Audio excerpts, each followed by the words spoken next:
Okay, hi everybody. Jay Altman here along with William Sather. And welcome to Fitness and Fat Loss Secrets, episode number 14. It's 14. At least we think. Yes, right. So we're not even 100% sure about this, but we think it's 14. We skipped last week because we're at a conference that we'll tell you a little bit more about later. And but anyway, we're either a 14 or 15 or something. But the point is this. We're here to help you answer any fitness and fat loss question. And the big question that we want to answer is this. So, how do we lose weight while still feeling great without cheating by taking dangerous supplements, drugs, or undergoing surgeries that could really hurt us? And how do we sort through all the confusing information out there when it comes to how to eat and exercise to lose weight? So that's the big question. This Fitness and Fat Loss Secrets Facebook Live has the answers for you. Now, to let you know, we are simulcasting. That means we are broadcasting to two different audiences here at the same time. Over here on this camera, we are speaking to our Altman Fitness members. And over here on this camera, we are speaking to the general public. And what we're going to do is we'll be speaking to you, the general public, for the next 15 minutes. And then we're going to say goodbye to you. And then we'll continue to answer some more questions over here for our Altman Fitness members. Okay? That said, William, I'll let you know what the format of the day will be. Definitely. So today, for you over here, outside members, it's going to be 15 minutes. You're going to get fast five. So it's going to be 5 questions, rapid fire, picking Jay's mind, seeing what we can get out of there in as short as amount of time as possible for you instant gratification minds out there. And after that, we're going to be doing a little bit of exercise. Jay's going to go into a few components for some ab exercises, which is, I mean, no one wants nice abs. I don't think any of you out there want that. So that's going to be the 2 topics we talk about with you here. And for our gym members, you guys are going to get a pretty cool discussion that's going to be kind of open-ended, but it's going to be Jay and I condensing about 50 hours, maybe more than that even from my side of it too, of some of the most elite thinkers condensed in one conference, and we're going to share as much as we can with you in a way that you can actually do something with it too. So yes. Let's get going. It's going to be awesome. Right away. I agree with that. Let's so go. Right away, we're going to go with the fast 5 questions.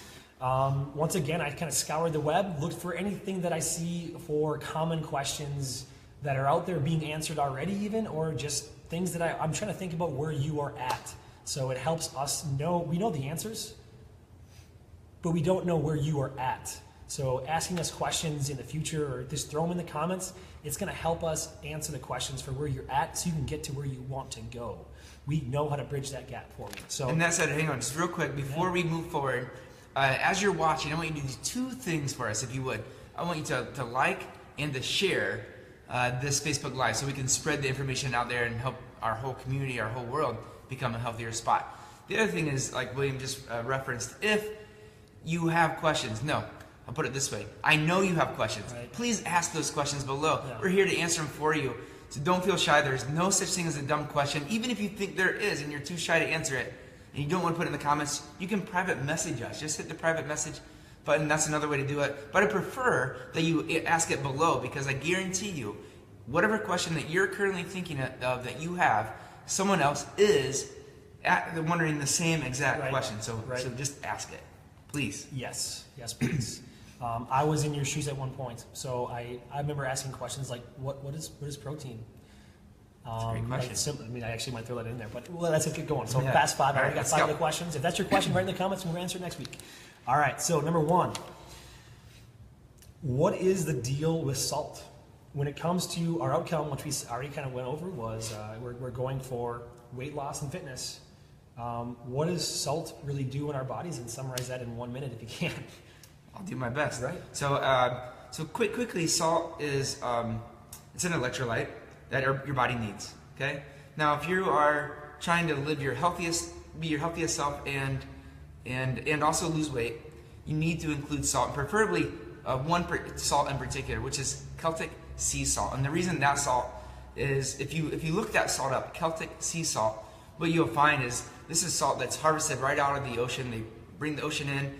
They put sand around, they keep it up there, then the water, the sea water dries out, and then they literally come in and hand harvest the salt on top. So it's filled with all the nutrition. It's unrefined, pure salt with all the nutrients that comes from the ocean, and that's exactly what our bodies need.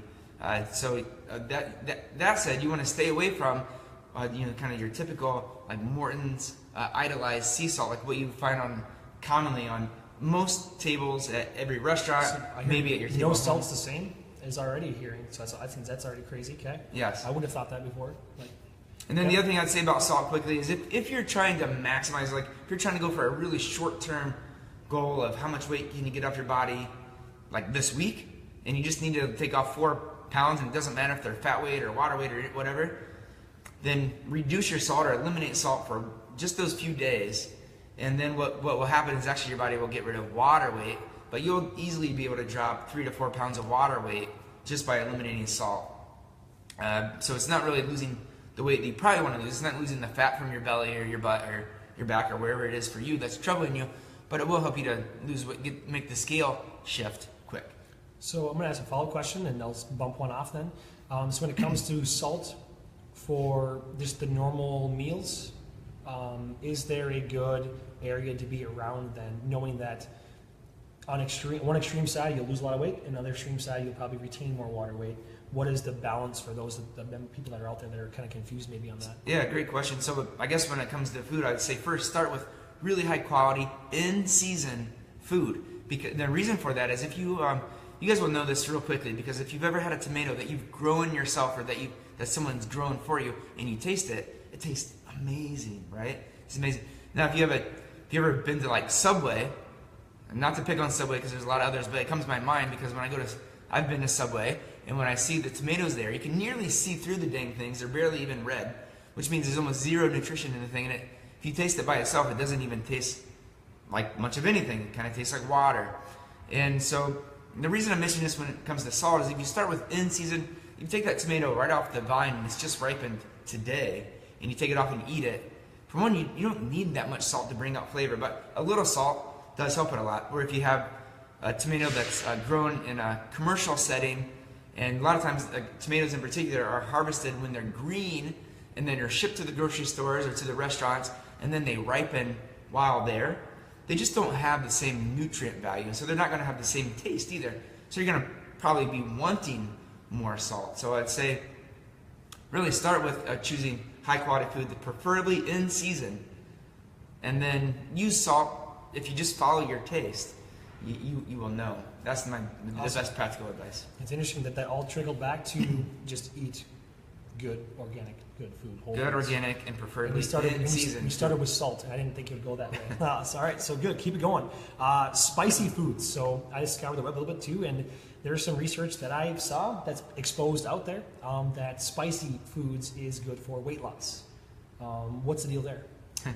I see it out there, and there's a micro truth to this, okay? Yep. So what I'd say is this, like, as a general, if you can raise your body temperature, you, in effect, raise your body's metabolism. So, say, I don't know, whatever you ate for breakfast this morning, I had a couple eggs, some spinach, some bell peppers, and onion at breakfast. Now, I did not make it spicy, but if I did, and I usually do, I just didn't today, but like if I did, it would elevate my metabolism. Like, if it could be elevated this much, it literally could elevate it, it's like it's a little sliver of an increment. So if you're trying to squeeze out every increment that you possibly can, including some spicy food into your diet, will, at an increment, increase your metabolism, which will help you to burn a few more calories. Do not think that this is a solution in and of itself, because it's not. Well answered. That's the increments. So we focus on mainly when you start off is not the increments, it is the chunks. Chunks are really where it's at. Why not focus on that versus the increments? So I like that. But if you have all your chunks taken care of, and then this is like, it's like the icing on the cake, so to speak. Yep, right? yep. Awesome. Good information. All right. Sleep deprivation and fat loss is going to be our fourth question after the follow-up. So when you're sleep deprived, I should say even differently, if you're not sleeping well, because I do know that if you sleep very well, you don't need as much sleep. But sleep deprivation, if you're not getting the right amount of sleep, and fat loss, how does that affect your body's ability to burn that fat? This is a chunk. So we just talked about a micro increment. Awesome. Okay. Sleep is a chunk. This is a chunk, and a lot of people devalue this.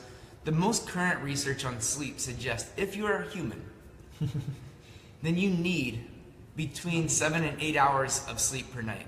That's what the research suggests is what you need to function at your best. There's people out there that function with less and do well. There's people out there that sleep a little more and do well also.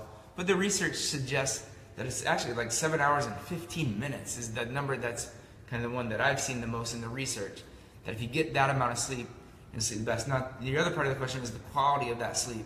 So the way you get quality of sleep is this. I'm going to deep dig into this just a little bit further because it's an important one. So there is two big hormones in your body that control your energy up and your energy down, and those hormones are cortisol and melatonin. And these have an inverse relationship to each other. So the more you energize your body in the day, and especially early in the day, when you wake up in the morning, let's just say, for example, you woke up today at 6:30 this morning.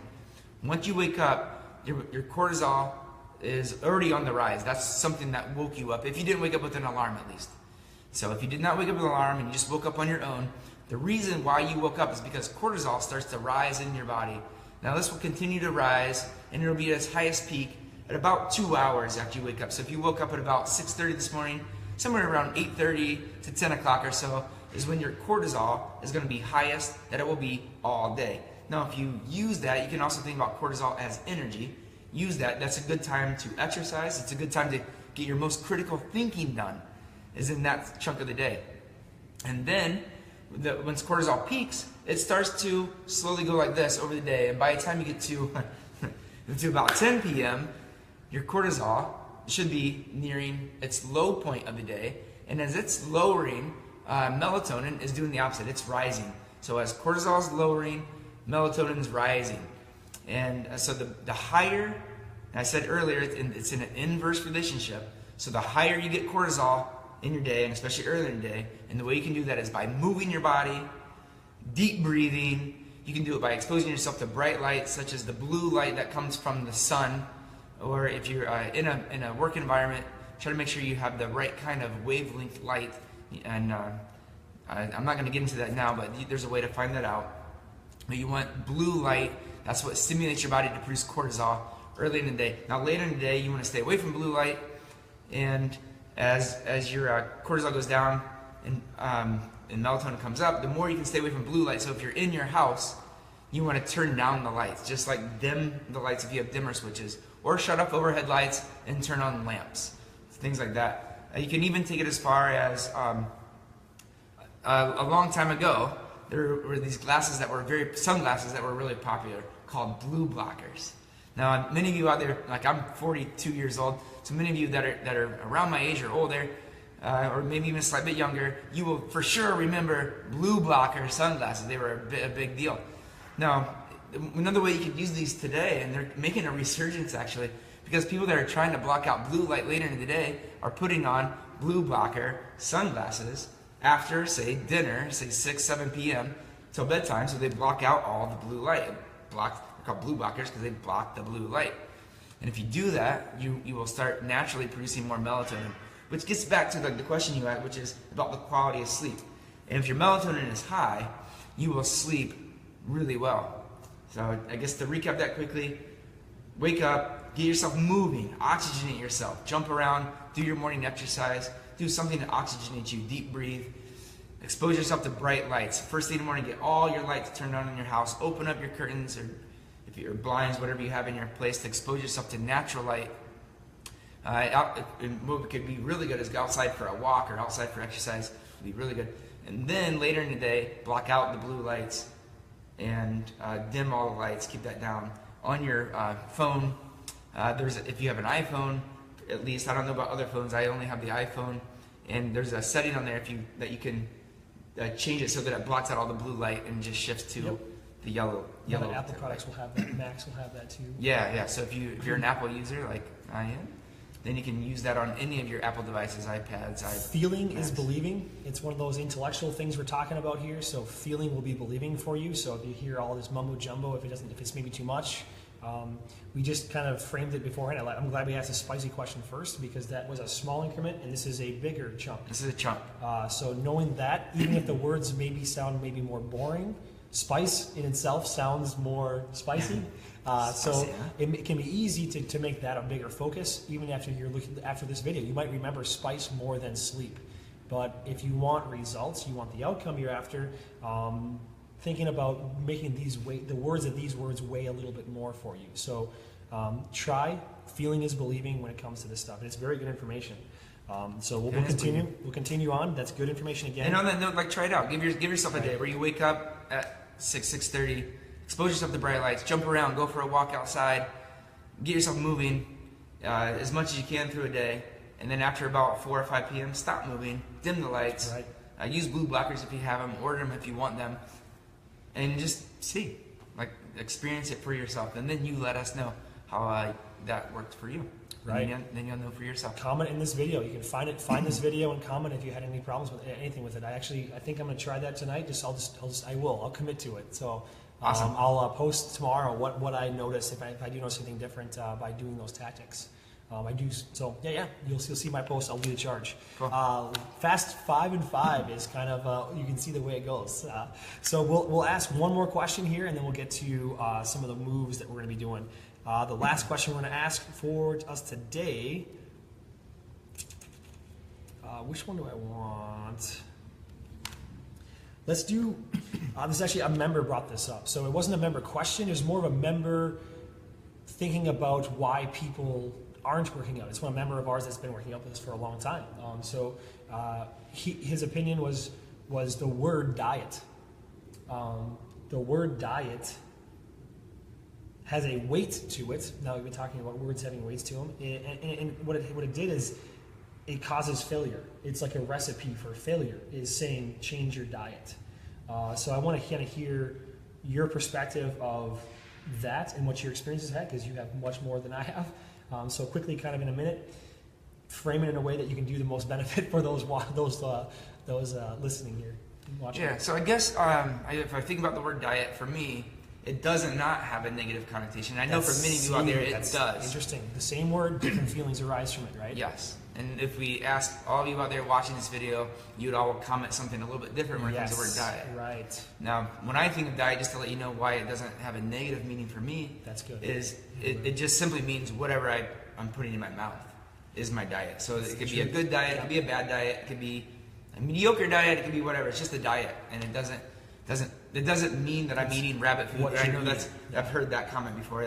Oh, I'm going on a diet. And, well, what does that mean for you? Oh, it means like I'm only eating rabbit food. And my question would be then is, when were you not on a diet? Yeah, you're always on a diet. It is the question. So like that's the other way that you can change it around. If the word, if the word has a negative association to you, you can use other words in there. You can, like my eating plan. It's very common. As a nutrition plan. I love the word nutrition plan because what we're truly doing by eating is nourishing our bodies, or not, depending on what you're eating. Mm-hmm. But the idea is nourishment. That's what our bodies need, is nourishment. So, I guess I would just maybe stick to that idea. Notice. I would say add to that. Notice what it means. Notice what the weight of that word is for you. When we say the word diet, like how does that feel? Like there's a microsecond of thought that's happening, a feeling that is arising when we say diet. And if it's not a good thing, then change the word or change what the word means for you. Yeah. And that's why you're both of those work. That's why you're at where you're at in your success or failures for what you're doing. Yep.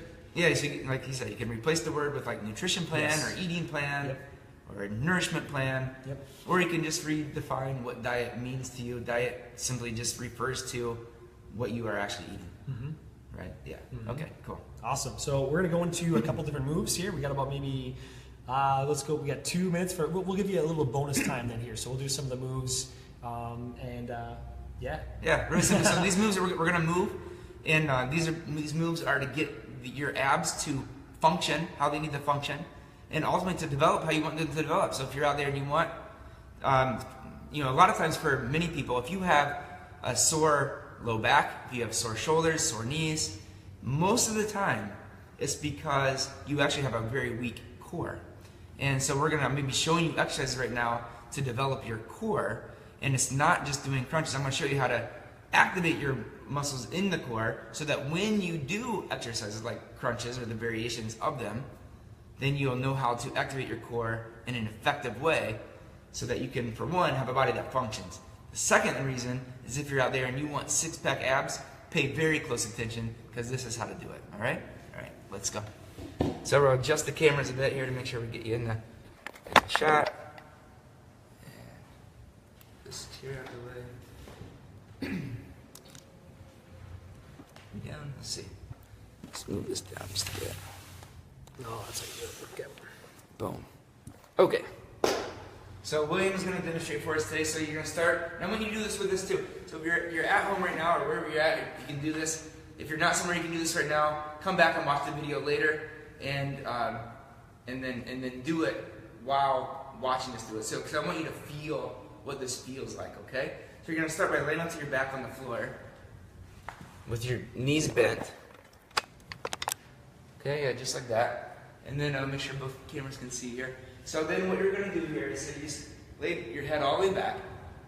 And what we're going to do is I want you to think about your belly like an elevator, okay? Like an elevator going up. So if I say suck your belly button in, that would be the bottom floor of the elevator, okay? Now if I say push your belly up, on the top floor of the building is 10. I want your belly to come all the way up to 10, and you're going to hold that. This is the first exercise we're going to be doing, and it is called elevator. And what I want you to do is you're going to start by bring the belly in, and then you're going to push it up as high as you can. And if you take your own hands and put them into your belly, go ahead and push up as big as you can, and make your belly hard. That's it, right there. So take your hands, put them into your belly muscles. You can dig them both in there if you want. Just dig them in there, and then go all the way back down. And then you're going to push your belly all the way back up.